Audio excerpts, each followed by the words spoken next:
Bună ziua, copii! Astăzi, la domeniul limbă și comunicare, vom învăța o poezie. Frunzele pe ramuri au îngălbenit, plouă, plouă într-una, cine a sosit? Ați ghicit, este toamna! Dragi copii, astăzi învățăm o poezie care se numește Toamna, scrisă de scriitorul Demostene Botez. Vă voi recita toată poezia. Toamna, de Demostene Botez.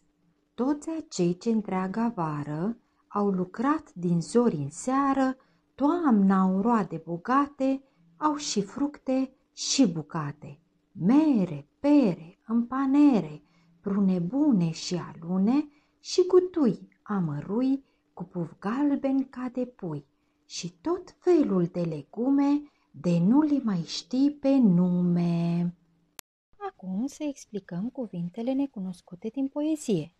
Din zori în seară înseamnă toată ziua.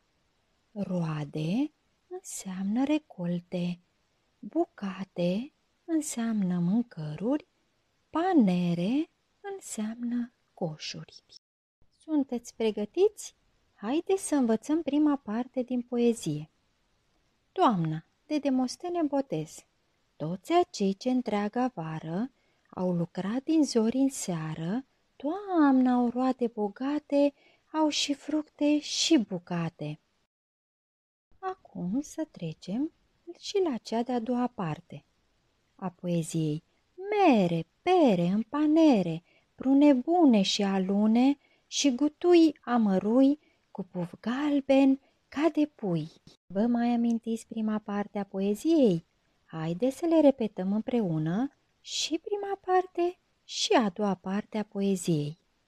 Toamna, de Demostene Botez. Toți acei ce întreaga vară au lucrat din zori în seară, toamna au roade bogate, au și fructe și bucate.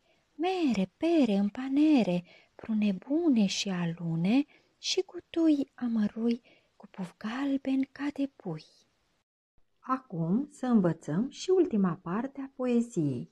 Și tot felul de legume, de nu le mai știi pe nume. Foarte bine, copii!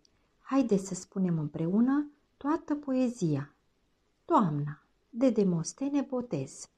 Toți acei ce întreaga vară au lucrat din zori în seară, toamna au roade bogate, au și fructe și bucate. Mere, pere, în panere, prune bune și alune, și gutui amărui, cu puf galben ca de pui, și tot felul de legume, de nu le mai știi pe nume. Cu siguranță vă descurcați de minune, dar haideți să ne amintim. Care este titlul poeziei? Cum se numește autorul poeziei? Ce au toamna oamenii care muncesc toată vara? Ce fructe au fost enumerate în poezie?